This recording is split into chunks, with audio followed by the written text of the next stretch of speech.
අයිබෝවන් සුබෝදෑසනක් මහනුවර සෙන්කඩගල පුරවරයෙන් ඇග්‍රි සවියක් නැත්තම් මාකටිං අස්වැද්දුමක් ඇති කරන්න ආපු ඔයාලා සැමෝම මම මුලින්ම ගෞරවාන්විතව පිළිගන්න කැමතියි. ඔබ සැම එක් වෙලා දැන් තව ටිකකින් අපි දියත් කරන්න යන මේ හරිත විප්ලවය මං හිතන්නේ চিරාත් කාලයක් අපේ හදපත්වල වල රැවුදෙන බවට මට විශ්වාසයි.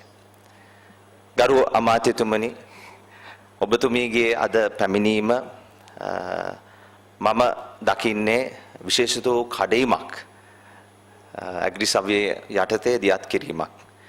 එම කඩයිමට තමාගේ වගකීමක් ඒ කඩයිම තමාගේ වගකීමක් හැටියට ගත්ත ගෞරවාන්විත ආරාධිත අමුත්තන් දෙදෙනෙක් අද ඇවිල්ලා ඉන්නවා. ආචාර්ය ගාමිණී හිටිනායක මහතාත් මගේ මිත්‍ර අසංක දිමෙල් මහතාත් ඒත් එකම අමතිතුමිනියත් එක්ක අපි සම්බන්ධ වෙලා මේ කරන දේ මම හිතන්නේ අද අනිවාර්යයෙන්ම ඉතිහාසගත වෙනවා. ඉතින් ඔබතුමියටත් මේ දෙපොළටත් මම විහෙවන්තම ආයත් ස්තුතිය ප්‍රකාශ කරන්න කැමතියි. මෙම ඇග්‍රි සර්වේ මාකටිං අස්වැද්දුම කියන මේ සංකල්පය අද මුල් පිටුවක්සේ දියත් වන්නේ මේ කුෂි ව්‍යාපාර කළමනාකරු නැත්නම් කළමනාකරන හා ව්‍යවසායකත්වයේ යටතේ දියත් වෙන මේ පාඨමාලාවයි. අපි දන්නා කරුණක් තමයි කුෂි ව්‍යාපාරයේ ඉන්න මේ පවුල් තමාගේ එය ජීවන තෝතැන්නක් කරගෙන සෑහෙන වැඩ කොටසක් කරනවා.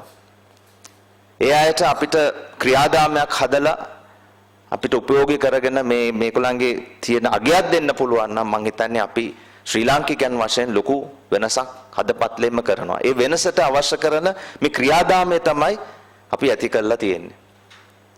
ඒ වගේම ගරු අමාත්‍යතුමනි සීතාර්මපොළ මහත්මිය ඔබතුමියත් එක්ක අර මම කියපු කඩයිම වන්නේ මේ දෙවනි කොටස මේ අද නැත්නම් දෙවනි අධීරය අද ව්‍යාප්ත වීමයි. ඒ කියන්නේ අපි මාකට අස්වැද්දුමත් එක්කම හරිත ආර්ථිකයට අත්වලක් වෙන වැඩසටහනකුත් නොබෝධිනකින් අපි දියත් කරනවා. ඒත් එක්කම ජාතික කාර්ය සාධක බලකාය කියන්නේ ජනාධිපතිතුමාගේ යටතේ තියෙන කාර්ය සාධක බලකායට අපේ තියෙන මේ ඇග්‍රි සර්වේ සංකල්පය අනුමත කිරීමත් ඒ හා සම්බන්ධව අපිට වැඩ කොටසක් කරගන්න පුළුවන් අවස්ථාවක් ලැබීම දෙයක් මම බෙහෙවින්ම ඉස්සරහට වෙනවා. මම දන්න දෙයක් තමයි සාමාන්‍යයෙන් ව්‍යවසායකත්වයට ඔබින මාධ්‍යයක් තියෙන්න ඕනේ. එම මාධ්‍ය රඳාපවතින්නේ මම ඉගෙනගත්ත දේ මම හිතන්නේ ශ්‍රී ලංකාවේ අපි ඔක්කොම ඉගෙනගත්ත දේ තමයි මේ අලෙවිකරණයේ ශිල්පය. ඉතින් මේ අලෙවිකරණයේ ශිල්පය පාවිච්චි කරලා හැම ව්‍යාපාරයක්ම අපිට තියුණු කරගන්න පුළුවන්. ඒකට අගයක් ලබා දෙන්න පුළුවන්. නිර්මාණ ශක්තියක් ඇති කරන්න පුළුවන්. ඒ මාර්ගෙන් යම්කිසි ඉලක්කයක් හදලා මානසිකත්වය වෙනස් කරලා ඒ මානසිකත්වයේ මගින් අපිට හොඳ මිලක් ලබා දෙන්න පුළුවන්. අද අපිට ඕනේ මේ කෘෂි ව්‍යාපාරයේ ඉන්න ව්‍යවසායකත්වයේ දරන සැමෝටම හොඳ මිලක් ලබා දීම. ඉතින් ඒ තමයි මං හිතන්නේ අපි ගොඩක් කතා කරාට අද මං හිතන්නේ වාසනාවන්ත පවුල් 40කට අපි අද ශිෂ්‍යත්ව ප්‍රදානයක් කරනවා. එයාට සම්බන්ධ වෙලා ඉන්නවා ලංකාවේ පෙරමුණ ගන්න ආයතන විශාල සංඛ්‍යාවක්. ඉතින් ඒකෙන් විශ්වාසය මේ ඇග්‍රි සර්වේ කියන විශ්වාසය අපි හුදෙක් කතාවට නොකර අද දවසේ ස්ථාපිත කිරීමක් කරන හින්දා ඒ තමයි මං හිතන්නේ අලෙවිකරණේ නියුරවල ඉන්න කට්ටියගේ තියෙන විශේෂත්වය. ඉතින් අපි අද ඒක ස්ථාපිත කරනවා. ඉතින් ඒක තමයි අද ඔයාලා ඔක්කොම ඇවිල්ලා ඉන්නේ. ඉතින් මේ පිටිපස්ස සෑහෙන කොටසක් ඉන්නවා අපිට උදව් කරපු. මගේ ටීම් එකේ ඉන්නවා මං සභාපති හැටියට මේක දරන මේ ව්‍යාපෘතියේ විශේෂණ උපදේශකයන් දෙදෙනෙක් විතර ඉන්නවා. අපේ නිරංජන් මහතාත් රොෂාන් මහතාත් ඒත් එක්ක මම ගොඩක් ස්තුති කරන්න ඕනේ නිවන්ත මහතාට මේ තියෙන දක්ෂතාව පාවිච්චි කරලා තමයි මේ තියෙන සම්පත් ටික එකතු කරලා අපිට මේ අද වගේ දවසක මේ දේවල් ටික කරගන්න පුළුවන් වුණේ. ඒත් එක්කම සභාපති තිලංකා මහත්මියටත් මම ස්තුතිවන්ත වෙන්න ඕනේ. මොකද ස්ලිම් එකෙන් මේ අවශ්‍ය කරන එන්ඩෝස්මන්ට් එක අපිට දෙන එක තමයි තියෙන වටිනාකම. අනිත් එක මේක ජාතික අධිකරණ ආයතනයේ හැටියට අපි ඉදිරියට ගෙනියනවා.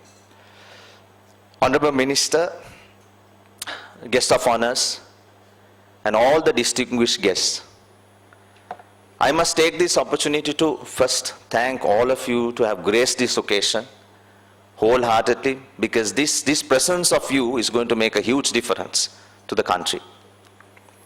We live in an uncertainty battered by many challenges. So if we have made something to ignite the sustainable livelihood, help the requirement of the food that is needed to the growing population, and to build something very sustainable for the economic reform systems, I think we have done our duty.